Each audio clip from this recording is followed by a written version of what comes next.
नमस्कार दोस्तों, स्वागत है आपका अपने YouTube channel Rahul Savarna GS पर। दोस्तों, आज जो आपसे हम मुलाकात करने आए हैं, आज की मुलाकात का मेन उद्देश्य है, पेन कहां है, ये क्या? आज की मुलाकात का मेन उद्देश्य क्या है आपको पता है? आपको थंबनेल देखकर ही लग गया होगा कि आज जो हम आपसे मुलाकात किए हैं वो किए हैं कि रेलवे ग्रुप डी में आपसे एग्जाम जो पूछा गया, यानी railway group D analysis, railway group D analysis आज हम आपको कराएंगे 30 अगस्त के ऑल शिफ्ट का, यानी 30 अगस्त के ऑल शिफ्ट के एनालिसिस अभी हम आपके साथ करने जा रहे हैं। और अभी आपको मिलवाते हैं एक वैसे बच्चे जो 30 अगस्त में एग्जाम दिए हैं और वो अपने मेमोरी के आधार पे और अपने दोस्तों से पूछकर, जो और सिटी में उनके दोस्त लोग एग्जाम दिए थे, वो सारे क्वेश्चन को तैयार करके लाए हैं। तो आइए शैलेश जी मुलाकात कीजिए हमारे बच्चों से। चलिए, ये हैं हमारे स्टूडेंट है शैलेश जी और एग्जाम देकर आए, बड़ा प्यार से लिखे हैं। देखिए कितना अच्छा से बेचारा जो है ये पूरा पेपर पर तैयार किए हैं कि आपके एग्जाम में जो क्वेश्चन पूछा गया रियल, और संजोग देखिए ऐसा रहा कि इनके सेटिंग में 7 से ज्यादा न्यूमेरिकल्स थे, डायग्राम वाले क्वेश्चंस थे, रिएक्शंस थे। मतलब बड़ा अजीब लगा कि समझिए कितना सिंसियर ये बच्चे होंगे कि वो सारी चीजें जान गए। तो ये अपने से बताएंगे कि आखिर ये क्यों लिख कर लाए, थोड़ा बताइए शैलेश जी। ये हम इसलिए लिखे कि मेरा नाम सुरेंद्र कुमार है और मैं चंडीगढ़ बोर्ड में भरे थे और मैंने एग्जाम पढ़ा था लखनऊ। हम एग्जाम देने गए, एग्जाम देने से पहले सर का हम वीडियो देखे यूट्यूब पर और बहुत सारे न्यूमेरिकल पढ़े। न्यूमेरिकल पढ़ने के बाद हम बहुत मैंने रियल केस में पढ़े, रियल केस में पढ़ने के बाद उसमें समय दिए। समय जब एग्जाम में बैठे तो हमको लगा कि सर हमको जितने न्यूमेरिकल पढ़ा है उसमें बहुत ज्यादा न्यूमेरिकल था और सवाल था जो हम डायरेक्ट वहीं पे बना दिए। तो सर हमको क्लास में बताए थे हूबहू वही बता, सिर्फ उसमें डाटा चेंज करके हमको पूछा गया था। तब हम बनाए तो हमको बहुत अच्छा लगा। हम सोचे कि क्यों नहीं ये बात हम सर को जाकर के बताएं और तीनों शिफ्ट का हम क्वेश्चन हर लड़का से पूछ करके लिखे और सर को आकर के बात बताया कि सर आप जो चीज बताए थे हमको बोले कि चंदा तुम ये बात पढ़ो। हम यूट्यूब से पढ़े, पढ़ने के बाद हमको अच्छा लगा और वही पूछा है, आप देख लीजिए। आए हैं सर को बताने के लिए कि सर आप ही सब लोग एनालिसिस करके ये बात बताइए। चलिए, बहुत बहुत धन्यवाद शैलेंद्र इसके लिए। बहुत देखिए ये आपके दोस्त हैं, आपके भाई समान हैं और कितना मेहनत किए कि ये खुद अपने सेटिंग का भी अभी हम आपको 30 अगस्त के और शिफ्ट के रियल क्वेश्चन हम आपको बताएंगे, क्योंकि ये बहुत ही टैलेंटेड बच्चे थे और काफी मतलब हमारे वीडियो को फॉलो किए हैं। ऑफलाइन तो खैर काफी पढ़ते ही हैं, रेगुलर आके क्लास बहुत कभी अब्सेंट करता है बच्चा। तो समझिए इतने सिंसियर हैं ये खुद अपनी सेटिंग का और इनके दोस्त लोग जो एग्जाम दिए हैं उनसे भी पूछकर, यूट्यूब से भी सर्च करके, मतलब ये पूरा प्रयास किया है आप लोगों की मदद करने का। इसके लिए शैलेंद्र जी को बहुत बहुत धन्यवाद है। और मैं आपको बता दूं कि आज इन सारे क्वेश्चन पर मैं डिस्कस करूंगा और तुमको बताऊंगा कि ये सारी चीज कहां से है। कहां आपने एनसीईआरटी बुक के बारे में एक वीडियो में आपको बताए थे, जितने भी डायग्राम का क्वेश्चन बना रहे हैं उसी पैटर्न पर कि एनसीईआरटी के डायग्राम से रिलेटेड सवाल डायरेक्ट एग्जाम में आता है। और हम एग्जाम शुरू होने से 1 मंथ पहले, यानी 1 मंथ बिफोर जो है, समझिए हम आपको लगभग 35 क्लास यानी टोटल टॉपिक का न्यूमेरिकल, चाहे वो केमिस्ट्री का हो या फिजिक्स का हो, सारे टॉपिक का न्यूमेरिकल हम आपको पढ़ा दिए हैं। तो अभी तो केमिस्ट्री के न्यूमेरिकल से सवाल नहीं आ रही है, लेकिन आने वाले फेज में केमिस्ट्री के न्यूमेरिकल का भी सवाल होगा। और अभी संजोग ऐसा रहा कि इस बच्चे ने बताया कि सर हमारे फेज में जो है 7 से ज्यादा न्यूमेरिकल था। कितना न्यूमेरिकल था? 7+ न्यूमेरिकल। चूंकि स्टूडेंट्स है तो कुछ न्यूमेरिकल इसके दिमाग में नहीं रहा, लेकिन ये बताया कि सर 7 से ज्यादा न्यूमेरिकल था, जिसमें लगभग 6-7 तो हमसे बन ही गया। 1-2 न्यूमेरिकल थोड़ा टफ था जो नहीं बना पाए थे, याद भी बेचारा को नहीं रहा। खैर कोई बात नहीं। तो जितने भी बायोलॉजी क्या बोलो डायग्राम वाला क्वेश्चन था, तो क्वेश्चन क्या क्या था उस पर हम लोग चलते हैं, उसका हम लोग एनालिसिस करते हैं और हम आपको बताते हैं कि इस तरह के सवाल यदि आपसे एग्जाम में पूछे जाएंगे तो आपसे 100% सवाल जो है बनना चाहिए। तो सारे क्वेश्चन का रियल में हम आपको डिस्कशन देंगे ताकि आपको याद हो जाए। देखिए बच्चा ने पहला क्वेश्चन लिखा है कि कैल्शियम कार्बोनेट को गर्म करने पर क्या प्राप्त होता है। ध्यान देंगे, इन्होंने एक क्वेश्चन लाया है कि कैल्शियम कार्बोनेट यानी CaCO3 को गर्म किया गया, यानी इन्होंने क्वेश्चन लिखा है कैल्शियम कार्बोनेट को गर्म करने पर क्या प्राप्त होगा। तो जब CaCO3 को गर्म किया गया तो क्या बनेगा बाबू? तो क्लियर है कि इससे कैल्शियम ऑक्साइड और कार्बन डाइऑक्साइड का निर्माण होगा। किसका निर्माण होगा भाई? इससे कैल्शियम ऑक्साइड प्लस क्या बन जाएगा, CO2 यानी कार्बन डाइऑक्साइड का निर्माण हो जाएगा। अब देखिए यहां पर भी क्या है, कैल्शियम का एक परमाणु, यहां भी कैल्शियम का एक परमाणु, ऑक्सीजन यहां पर 3 है, तो एक ऑक्सीजन यहां 2 ऑक्सीजन 3 हो गया, और कार्बन 1 है तो कार्बन क्या हो गया, या 1 हो गया, तो CaO प्लस क्या हो गया, CO2 हो गया। अब यही क्वेश्चन आपसे एग्जाम में पूछा था, तो उम्मीद करते हैं कि इस तरह के सवाल यदि आपसे एग्जाम में पूछा जाएगा तो आराम से बनेगा, और जो बच्चे इसको बनाए उनका सही होगा। तो इस तरह से एक मतलब कह सकते हैं बड़े कंपाउंड को तोड़कर छोटे छोटे कंपाउंड में कन्वर्ट करना, या 2 छोटे कंपाउंड को जोड़कर एक बड़े कंपाउंड बनाना, इस तरह के सवाल पर आप थोड़ा सा ध्यान दीजिए। अगला सवाल ये बोले कि सर एक न्यूमेरिकल था जिसमें फोकस दूरी दिया था और उसकी क्षमता पूछा था, तो आप याद कीजिए हम आपको बताए थे दर्पण सूत्र में भी लेंस में भी एक फॉर्मूला बताए थे, P बराबर 1/f, याद है क्या, P बराबर 1/f, यानी यदि फोकस दूरी दिया है और आपसे पूछेगा कि उसकी क्षमता क्या होगा तो आराम से आप निकाल देंगे। जैसे मान लिया जाए, एग्जाम्पल देते हैं कि किसी का फोकस दूरी दे दिया 16 सेंटीमीटर और आपसे पूछेगा कि बताइए इसका पावर क्या होगा, तो P बराबर क्या लिखिएगा, 1/16 हो जाएगा। अब इसको डिवाइड कर दीजिएगा, जो आंसर होगा वो क्या होगा, इस क्वेश्चन का आंसर हो जाएगा। तो इस तरह से क्या होगा कि P बराबर 1/f से भी सवाल था। उसके बाद ये बच्चा कहता है कि सर एक P बराबर VI से भी सवाल था। तो इस तरह से आपको याद होगा कल ही रिजल्ट मेकर 2 जब हम बताए थे आपको, रिजल्ट मेकर 3 का वीडियो आप जाकर देख लीजिएगा, जो कल परसों हम आपको बताए थे, P बराबर VI से क्वेश्चन पूछा गया था एग्जाम में भी, और हम उस पर न्यूमेरिकल रिजल्ट मेकर में भी बताए हैं, और जब टॉपिक वाइज बताए थे तो वहां पर भी न्यूमेरिकल बताए थे। P बराबर VI जब होता है तो इससे न्यूमेरिकल पूछेगा, मान लिया जाए आपको क्या कहते हैं पावर पूछेगा और आपको वोल्ट का मान दे देगा, धारा का मान देगा, निकल जाएगा। यानी इस 3 डाटा में से कोई भी 2 डाटा दे देगा और तीसरा के बारे में पूछेगा, क्या करेंगे, पट पट मन बैठाएंगे और सर गुना भाग करेंगे, खट खट आंसर निकल जाएगा, पक्का निकल जाएगा ना। चलिए, तो एक आपका यहां से न्यूमेरिकल था, एक इस पोर्शन से न्यूमेरिकल था, उसके बाद एक मिरर के फॉर्मूला से भी क्वेश्चन था। इन्होंने लिखा है कि सर वहां पर ये नहीं पूछा था उसका वेग क्या होगा, यानी अंतिम वेग क्या होगा, पूछा था उसके स्थिति के बारे में कि उसका किस प्रकार का स्थिति होगा या प्रकृति होगा। तो उसका मिरर सूत्र भी आपको पता है, हम आपको बताए हैं 1/v प्लस 1/u बराबर 1/f।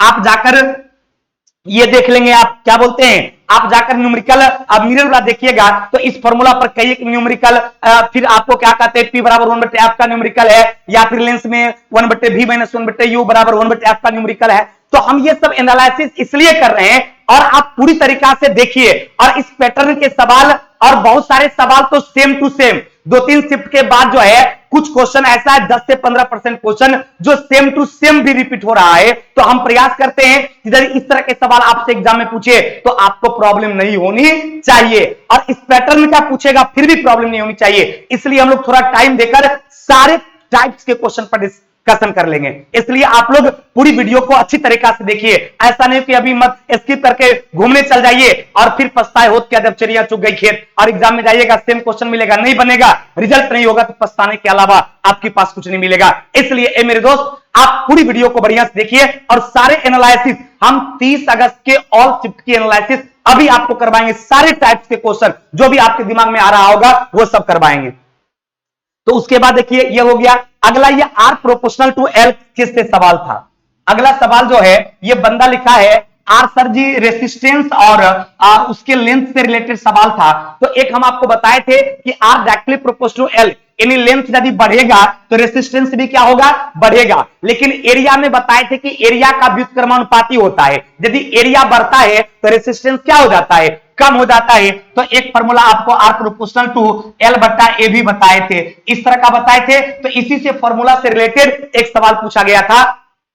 चूंकि सवाल बच्चे को नहीं याद था, लेकिन वो उनको ये याद था कि सर इससे संबंधित सवाल एग्जाम में पूछा गया। तो आप R प्रोपोर्शनल टू L और R प्रोपोर्शनल टू L/A इससे रिलेटेड जो भी न्यूमेरिकल्स हम ऑलरेडी बता चुके हैं रेसिस्टेंस टॉपिक में, आप उस टॉपिक को जाकर देखेंगे तो 100% इसका सवाल आपसे बनेगा। उसके बाद सर्वदाता ब्लड ग्रुप के बारे में पूछ रहा था। देखिए ब्लड ग्रुप से जब सवाल आता है तो आपसे पूछा था सर्वदाता ग्रुप के बारे में। किसके बारे में बोला, सर्वदाता ग्रुप के बारे में। तो सर्वदाता किसको बोला जाता है, ब्लड ग्रुप O को बोला जाता है। और सर्वग्राही की बात करेंगे, यह है सर्वदाता, किसको कहा जाता है, तो सर्वदाता ब्लड ग्रुप O को कहा जाता है। यदि सर्वग्राही की बात करेंगे कि सर्वग्राही किसको कहा जाता है, तो सर्वग्राही जो है ए बी को कहा जाता है। इसका मतलब क्या कि ए बी सबसे ब्लड ले लेता है और वो सबको ब्लड दे देता है। ए बी सबसे ले लेता है और वो सबको दे देता है। तो ये क्वेश्चन आपसे एग्जाम में पूछा गया था आपको 30 अगस्त में। क्लियर हो गया?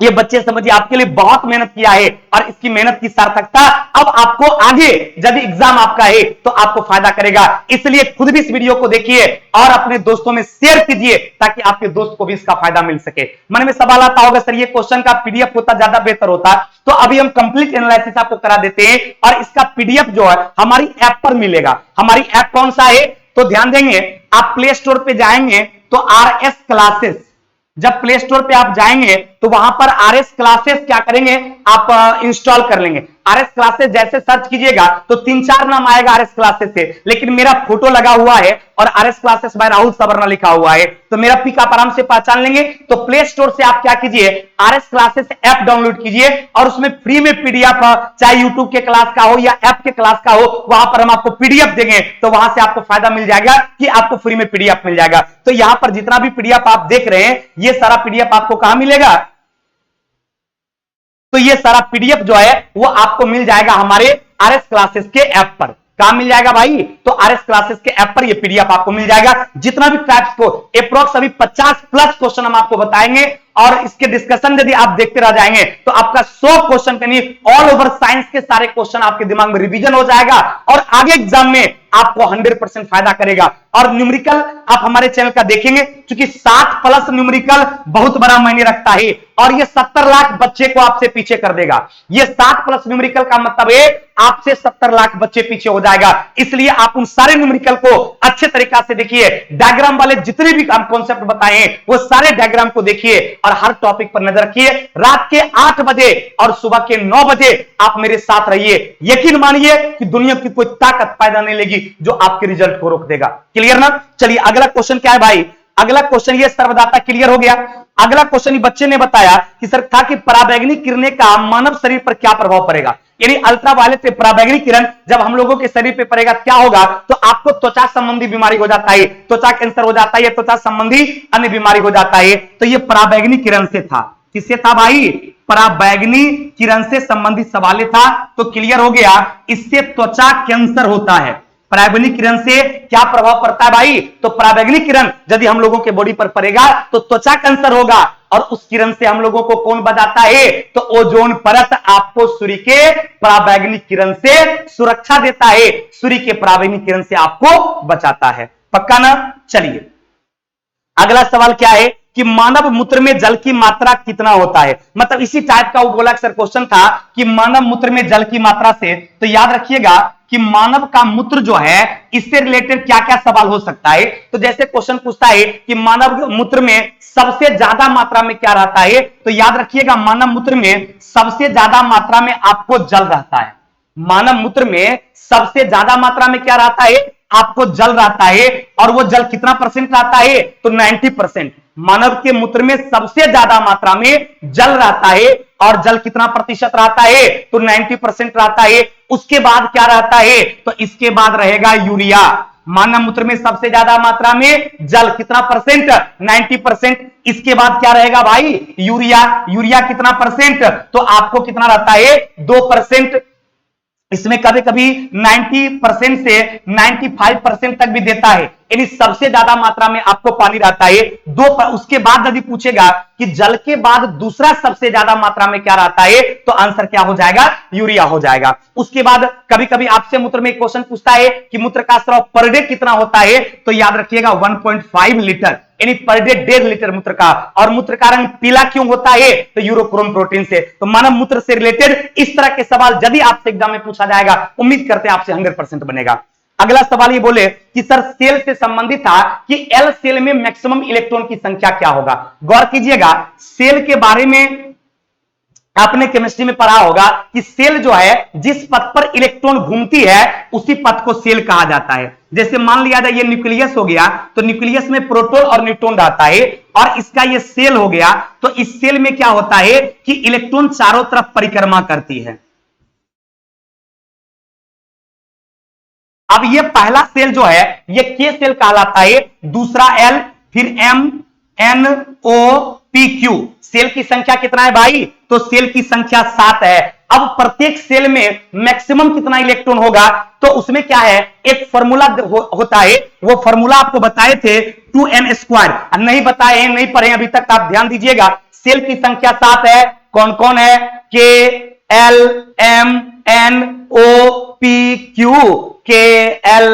KLMNOPQ। अब है कि प्रत्येक सेल में मैक्सिमम कितना होगा?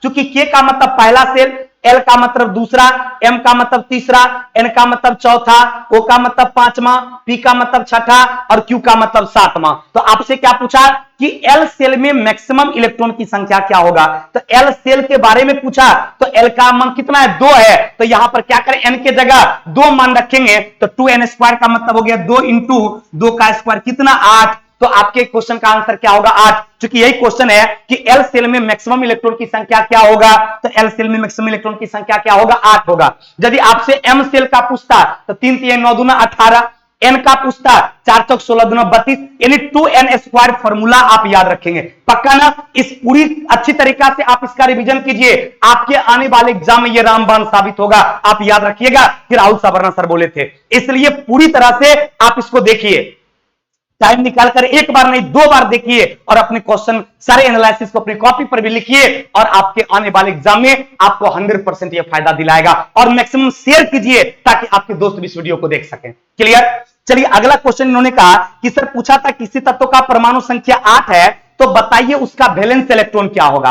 अब गौर कीजिएगा बाबू, ये क्वेश्चन था और ये सारे क्वेश्चन का पीडीएफ आपको हमारे RS क्लासेस ऐप पर मिल जाएगा। फ्री पीडीएफ का वहां ऑप्शन है, वहां पे RS क्लासेस ऐप आप इंस्टॉल कर लीजिए प्ले स्टोर से, वहां से आपको पीडीएफ इसका सारा मिल जाएगा। क्लियर? तो अब देखिए, एक था कि एक का परमाणु संख्या 8 है, तो कहता कि बताइए इसका वैलेंस इलेक्ट्रॉन क्या होगा। और आपको पता है कि संयोजी इलेक्ट्रॉन का मतलब होता है किसी भी तत्व के सबसे आउटर मोस्ट सेल में, यानी बाहरी कक्षा में जितना इलेक्ट्रॉन रहता है उसी इलेक्ट्रॉन को वैलेंस इलेक्ट्रॉन कहते हैं। यदि किसी का एटॉमिक नंबर यानी Z का मान 8 है, यानी परमाणु संख्या 8 दे दिया, तो कहता है कि संयोजी इलेक्ट्रॉन क्या होगा? तो इसका इलेक्ट्रॉनिक विन्यास निकालेंगे तो 2 और क्या हो जाएगा? 6 हो जाएगा। तो आउटर मोस्ट सेल में कितना इलेक्ट्रॉन है? तो 12वीं कक्षा में 6 इलेक्ट्रॉन है। अतः यहां वैलेंस इलेक्ट्रॉन का मान क्या हो जाएगा भाई? तो वैलेंस इलेक्ट्रॉन का मान 6 हो जाएगा, क्योंकि किसी भी तत्व के सबसे 12वीं कक्षा में जो इलेक्ट्रॉन है उसी को वैलेंस इलेक्ट्रॉन कहते हैं। देखिए ये बच्चा आपके लिए कितना मेहनत किया है, इस तरह से सारा क्वेश्चन खुद भी लिखा और अपने दोस्तों से पूछ के सारे शिफ्ट के क्वेश्चन को लाया है। अगला क्वेश्चन कहता है कि सर पूछा था कि प्लास्टर ऑफ पेरिस का प्रयोग नहीं होता है। आपको पता है कि प्लास्टर ऑफ पेरिस जो है उसका उपयोग किसी का हंडी वगैरह क्रैक कर जाता है, टूट जाता है, तो देखेंगे बैंडेज वगैरह करता है, वहां उपयोग होता है, लेकिन बोला था नहीं होता है। अब ऑप्शन में जो था उसके अकॉर्डिंग बताया बच्चा कि सर खाना बनाने में दिया था, ऑप्शन में एक खाना बनाना भी था। और आपको पता है कि प्लास्टर ऑफ पेरिस का खाना बनाने में कहीं से कोई यूज नहीं है। तो प्लास्टर ऑफ पेरिस का यदि क्वेश्चन था कि प्लास्टर ऑफ पेरिस का सवाल था कि प्लास्टर ऑफ पेरिस जो है इसका उपयोग कहां नहीं किया जाता है, तो आंसर क्या हो जाएगा? खाना बनाने में इसका प्रयोग नहीं किया जाता है। कहां नहीं किया जाता है? तो खाना बनाने में इसका प्रयोग नहीं किया जाता है। फिर अगला आपका है कि पीएच स्केल से क्वेश्चन था कि सर पीएच स्केल में पी का अर्थ क्या होता है। देखिए गौर कीजिएगा, ये क्वेश्चन बहुत ही टफ कह सकते हैं या तो बहुत ही आसान कह सकते हैं, क्योंकि पी का मतलब सोरेनसन ने कहा था पावर, लेकिन एनसीईआरटी किताब में जब पी का मतलब पढ़ेंगे आप तो वहां दिया है पोटेंज। क्या होता है पी का मतलब? पी का मतलब होता है पोटेंज। चूंकि पूछा था कि पीएच स्केल जो है, इस पीएच स्केल में पी का मतलब क्या होता है, तो इसका मतलब होता है पोटेंज। पी का मतलब क्या होता है भाई? पीएच स्केल में पी का मतलब पोटेंज होता है, और ये पोटेंज जो है इसका हिंदी क्या होता है भाई? तो इसका हिंदी होता है शक्ति। पोटेंज का हिंदी क्या होता है बाबू रे? तो पोटेंज का हिंदी होता है शक्ति। तो जब इसका शक्ति होता है तो शक्ति को इंग्लिश में तो आप पावर भी कह सकते हैं। इसलिए सोरेनसन ने कहा था कि पीएच का मतलब हो गया पावर ऑफ हाइड्रोजन। पीएच का मतलब क्या हो गया? Power of hydrogen. इसका मतलब पावर भी होगा, लेकिन जब आपसे एग्जाम में पूछा तो एनसीईआरटी बुक को फॉलो कर रहा है, इसलिए देखते बच्चे कह रहा है कि टोटल एनसीईआरटी के डाटा रहते हैं, एनसीईआरटी का वर्ड रहता है। इसलिए हम आपको बोले थे कि हम जितना भी डायग्राम वाला सवाल बता रहे हैं वो सारे एनसीईआरटी बेस्ड डायग्राम है, इसलिए उन सारे डायग्राम वाले क्वेश्चन को आप जरूर देखिए। आपके एग्जाम में बहुत फायदा करेगा। रात के 8 बजे और सुबह के 9 बजे बस आधा आधा घंटा आप मेरा साथ दीजिए। रात में 8 से 8:30 और सुबह में 9 से 9:30, बस इतना समय आप मेरा दीजिए। आपके एग्जाम के पैटर्न पर हर तरह के वीडियो हम आपको लाने के लिए तैयार हैं। बस आप मेरा साथ दीजिए और मैक्सिमम शेयर कीजिए ताकि आपके दोस्तों को, आपके अन्य भाई बहन को भी फायदा हो सके। तो यहां पर पी का मतलब सवाल पता चल गया। पी का मतलब क्या होता है? पोटेंज। अब पोटेंज का मतलब हो गया शक्ति, और शक्ति मतलब पावर भी होता है, सब सिनोनिम से एक दूसरे का है। तो एनसीईआरटी कहता है कि पी को पोटेंज लिखते हैं, अतः आपके एग्जाम में आंसर क्या होगा? पोटेंज। पक्का ना? चलिए अगला सवाल है, यह था कि Na2CO3 प्लस H2O। गौर कीजिएगा, यह सवाल था Na2CO3 प्लस H2O, यानी जब सोडियम कार्बोनेट की अभिक्रिया यदि हम जल के साथ करा देते हैं तो कहता है कि सोडियम कार्बोनेट की अभिक्रिया जल के साथ कराएंगे तो क्या प्राप्त होगा? तो रिएक्शन करवा के देख लिया जाए। आपको प्राप्त क्या होगा? आपको प्राप्त होगा सोडियम बाइकार्बोनेट। क्या प्राप्त होगा भाई? NaHCO3, sodium bicarbonate. अब एक और सोडियम है, ये हाइड्रोक्साइड से मिलेगा तो ये बन जाएगा सोडियम हाइड्रोक्साइड, यानी सोडियम बाइकार्बोनेट, जिसको आप कौन सोडा कहते हैं? बेकिंग सोडा कहते हैं। यानी बेकिंग सोडा भी बना, और सोडियम हाइड्रोक्साइड को क्या बोलते हैं आप? कास्टिक सोडा बोलते हैं।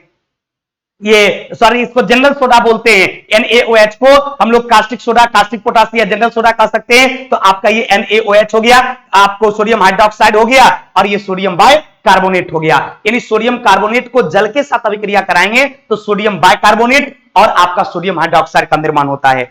फिर सर बोला कि सर क्वेश्चन था कि अम्ल और क्षार रिजेक्शन करेगा तो क्या बनेगा? अब गौर कीजिएगा, यदि आप एसिड को बेस के साथ रिएक्शन कराइएगा, यानी कोई अम्ल जो है ये भस्म के साथ रिएक्शन करेगा।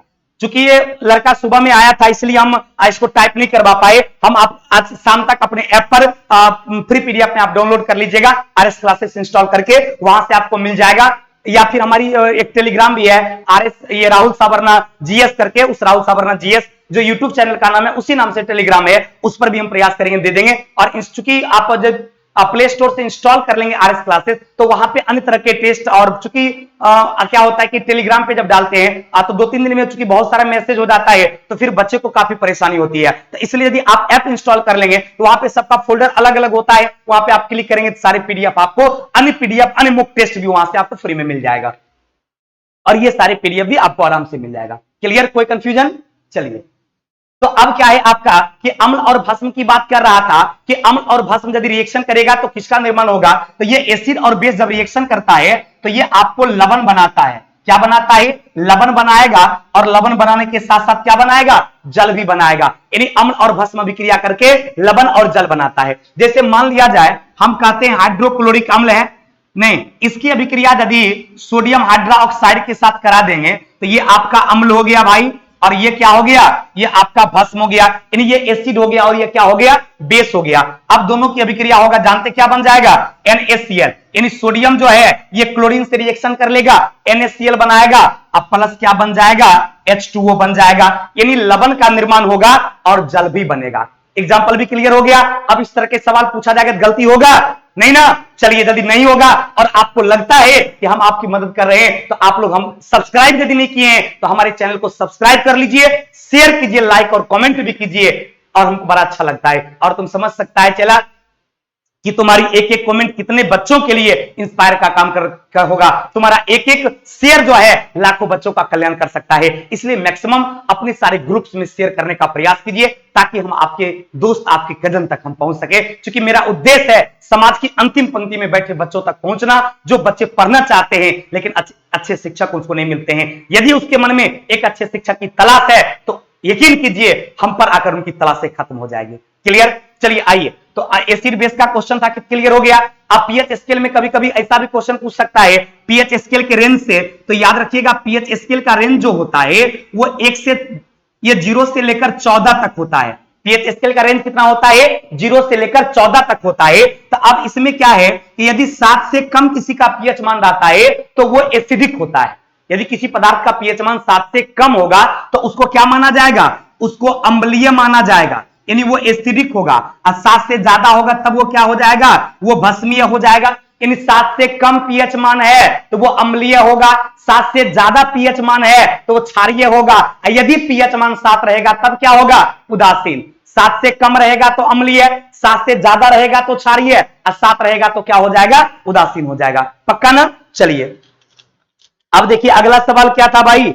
अगला सवाल उन बच्चों का था कि सर बायोलॉजी में ये पिक्चर वाले सवाल थे, बेचारा को सवाल नहीं, बायोलॉजी में डायग्राम वाला सवाल भी था। तो बिल्कुल आपको पता है हर दिन हम डायग्राम का एक वीडियो बना रहे हैं, आप उसको रेगुलर फॉलो कीजिए। रात के 8 बजे और सुबह के 9 बजे आप मेरे साथ रहिए, आधा आधा घंटा टाइम दीजिए। यकीन मानिए यार तुम्हारी तकदीर बदल जाएगी, विश्वास करके तो देखिए। एक क्वेश्चन बोला कि सर ये रेसिस्टेंस के सवाल था, R1 R2 R3 का मान दिया हुआ था और I का मान दिया था, उसमें पहले का विभवांतर दूसरे का विभवांतर पूछ रहा था। तो अब आप बताइए कि यदि मान लिया जाए इस तरह का एक सवाल होगा कि ये I हो गया, अब इसका रेसिस्टेंस हो गया, यहां पर 3 तरह का रेसिस्टेंस था, ये R1 हो गया, ये R2 हो गया और ये क्या हो गया, R3 हो गया। R1 R2 और R3 हो गया। तो यहां पर आप पढ़े होंगे V बराबर IR। तो सपोज कीजिए यदि विभवांतर आपसे पूछा और I का मान दिया था, R1 का मान दिया था, तो V1 का मान नहीं निकल जाएगा। V1 बराबर क्या हो जाएगा, IR1 हो जाएगा। V2 निकालना रहेगा तो IR2 हो जाएगा, नहीं हो जाएगा बाबू रे। और V3 निकालना रहेगा तो आपको IR3 हो जाएगा। तो इस फार्मूला से संबंधित एक न्यूमेरिकल पूछा था और आप जाइए रेसिस्टेंस का न्यूमेरिकल मेरा देख लीजिए। रेसिस्टेंस में हम आपको रेसिस्टेंस से रिलेटेड जितने भी टाइप के सवाल हो सकते हैं उसका ऑलरेडी हम आपको बता चुके हैं। V बराबर IR का भी बता चुके हैं, R बराबर R1 plus R2 plus R3 का भी बता चुके हैं, और 1/R बराबर 1/R1 plus 1/R2 plus 1/R3 का भी बता चुके हैं। तो इसलिए हम आपको बोलते हैं कि सारे न्यूमेरिकल डायग्राम वाले सवाल ये सबको लगातार आप देखते रहिए ताकि आने वाले एग्जाम में आपको फायदा हो सके। क्लियर? चलिए अगला सवाल देखिए क्या था। अगला सवाल बोला कि सर था कि वाष्पोत्सर्जन यदि ज्यादा होगा तो पौधे पर क्या प्रभाव पड़ेगा। क्लियर है कि यदि वेपोराइजेशन ज्यादा होगा तो उसका वाटर जो है ये प्लांट का वो वाटर तो निकल जाएगा, जब पानी खत्म हो जाएगी या पौधा का पानी निकल जाएगा तो पौधा क्या हो जाएगा, मुरझा जाएगा। मुरझा जाएगा ना बाबू। तो इसलिए ध्यान रखेंगे यदि वाष्पोत्सर्जन ज्यादा होगा तो प्लांट मुरझा जाएगा। फिर अगला सवाल बोले सर आधुनिक आवर्त सारणी में था कि मॉडर्न पीरियडिक टेबल में तत्वों को सजाया गया, यानी मॉडर्न पीरियडिक टेबल जो है आधुनिक आवर्त सारणी जो है किस आधार पर सजाए। तो हम आपको ऑलरेडी पीरियडिक टेबल पढ़ा चुके हैं।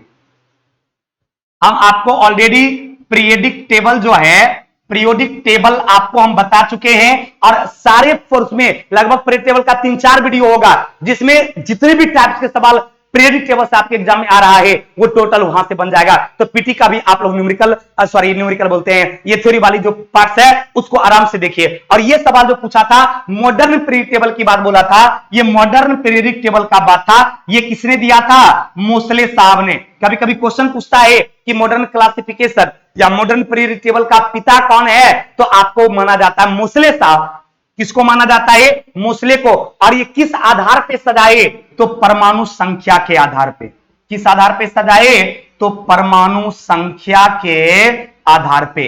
परमाणु संख्या के आधार पर वो क्या किए, परमाणु संख्या के आधार पे वो पीरियडिक टेबल को अच्छी तरीका से सजाए थे। तो आधुनिक आवर्त सारणी में तत्वों को सजाया गया किस आधार पे, तो परमाणु संख्या के बढ़ते क्रम पे। और ये कौन सजाया भाई, तो ये मोसले साहब सजाया। कौन सजाया, तो मोसले साहब सजाया।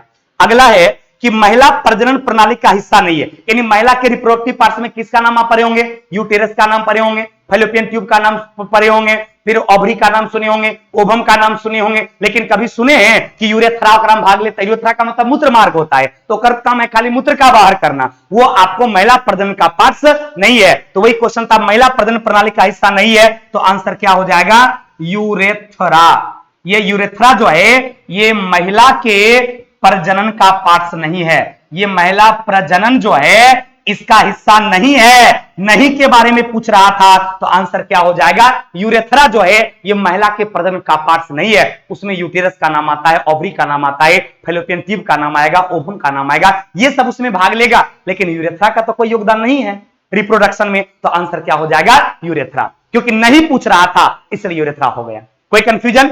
चलिए एकदम कंटिन्यू आप लगातार बने रहिए और अपने दोस्तों में शेयर कीजिए ताकि आपके दोस्तों को भी एकदम ये रियल एनालिसिस आपके क्वेश्चन का हो रहा है जो एग्जैक्ट आपसे एग्जाम में पूछा। और ये शैलेंद्र बच्चा जो जिसको अभी आप देखे, इन्होंने बहुत प्रयास किया आप लोगों के लिए। नहीं बड़ा काफी खुशी तराते हमको फोन किया कि सर हम आपके लिए काम किए। मेरे लिए कौन काम भाई? तो एक क्वेश्चन का कलेक्शन किए जो हमारे एग्जाम में था और हमारे दोस्त लोग जो भी दिया था। ट्रेन पर आते आते मैंने बहुत सारा क्वेश्चन सर लिख लिया। हम बोले मेरे लिए नहीं, तुम अपने लिए और अपने दोस्तों के लिए काम किया है, क्योंकि आने वाले दिन जो होंगे वो तुम्हारे दोस्त का एग्जाम होगा और उसको फायदा करेगा। वो दिल से दुआ करेगा, तुम्हारा भी काम हो जाएगा और उसका भी काम हो जाएगा। और तुमको लग रहा होगा ये रियल में ये सारे क्वेश्चन पूछे गए हैं और तुमको फायदा करेगा, 100% करेगा। लेकिन पूरी एनालिसिस को बढ़िया से देखो और इसको अपनी कॉपी में भी लिखो और इस पर वर्क शुरू करो। और डेली रात के 9 बजे रात के 8 बजे और सुबह के 9 बजे आप मेरे साथ रहो। क्लियर? अगला देखिए क्वेश्चन बोला कि सर ये पूछा था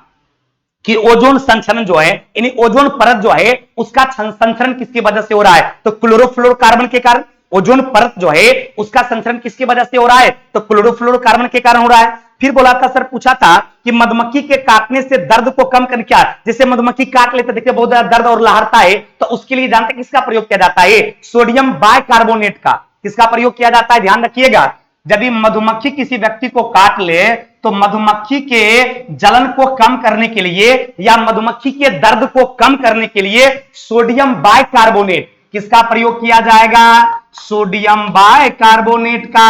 यानी मधुमक्खी यदि डंक मार दिया और दर्द कर रहा है तो सोडियम बाइकार्बोनेट का प्रयोग करेंगे तो वो दर्द ठीक हो जाएगा। फिर बोला सर क्वेश्चन था कि नीले लिटमस पत्र को लाल कर देगा, तो ध्यान देंगे ये सब एसिड बेस का क्वेश्चन था कि नीले लिटमस पत्र को लाल कर देगा तो अम्ल कहलाएगा, और लाल को नीला कर देगा तो भस्म कहलाएगा। ध्यान से सुनना, नीला को लाल करेगा तो अम्ल, नीला को लाल करेगा तो अम्ल, और लाल को नीला कर देगा तो भस्म हो जाएगा। उसके बाद क्वेश्चन था कि निम्नलिखित में से किस तत्व की संयोजकता 3 होगा?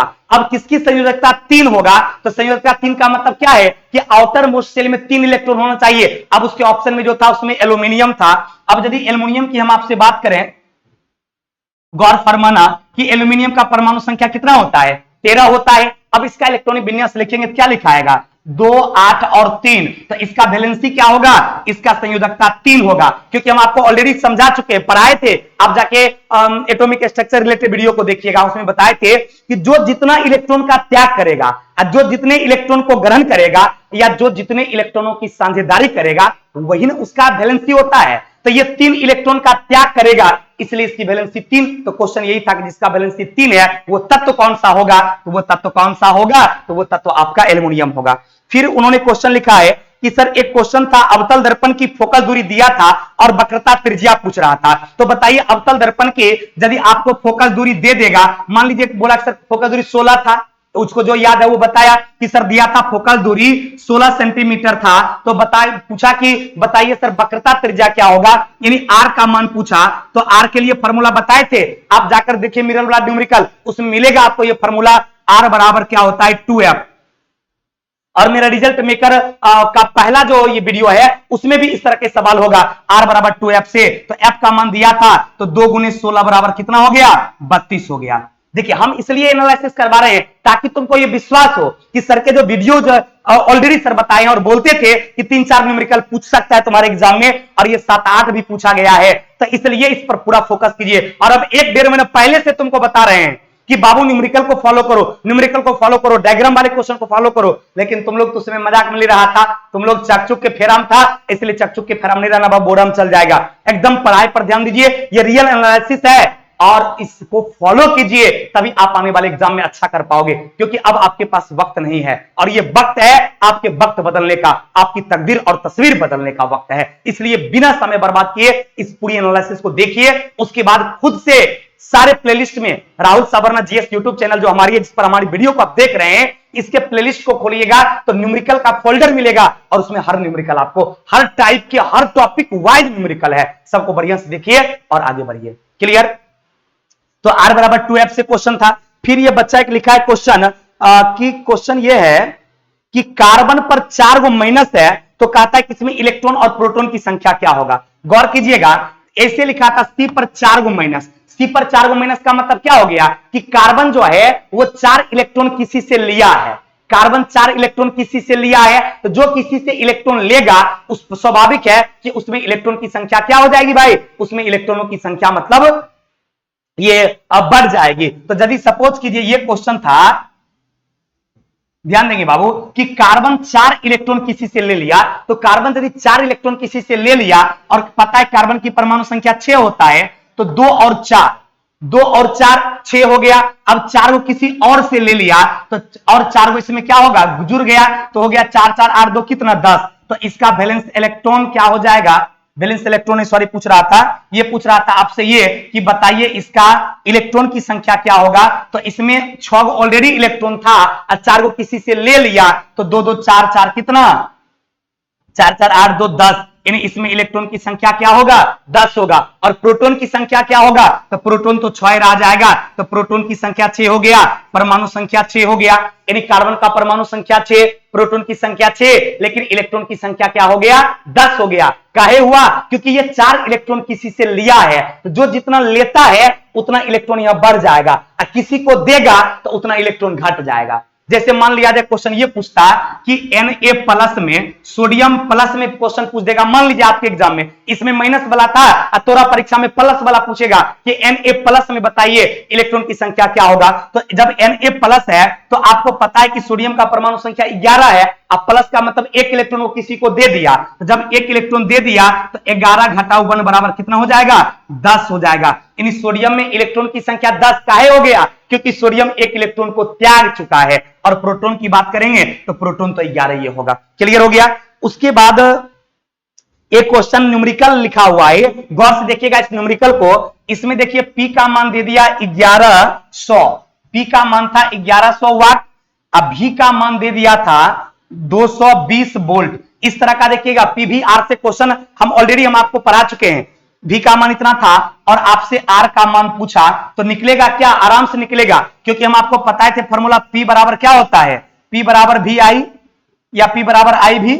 तो पी बराबर जब भी आई होता है तो आपको पी का मान दिया हुआ था, अब भी का मान भी दिया था, आई के जगह पे क्या लिख सकते हैं, आई बराबर भी बट्टे आर भी होता है। तो आई बराबर जब भी बट्टे आर होता है तो ये हो गया पी बराबर भी स्क्वायर बट्टे आर, पी बराबर क्या हो गया भी स्क्वायर बट्टे आर। अब भी का मान कितना था 220 गुने 220 और आर का मान कितना, पी का मान कितना था भाई, सॉरी आर ने पूछ रहा था, तो यहां आर बराबर क्या हो जाएगा भी स्क्वायर बट्टे पी।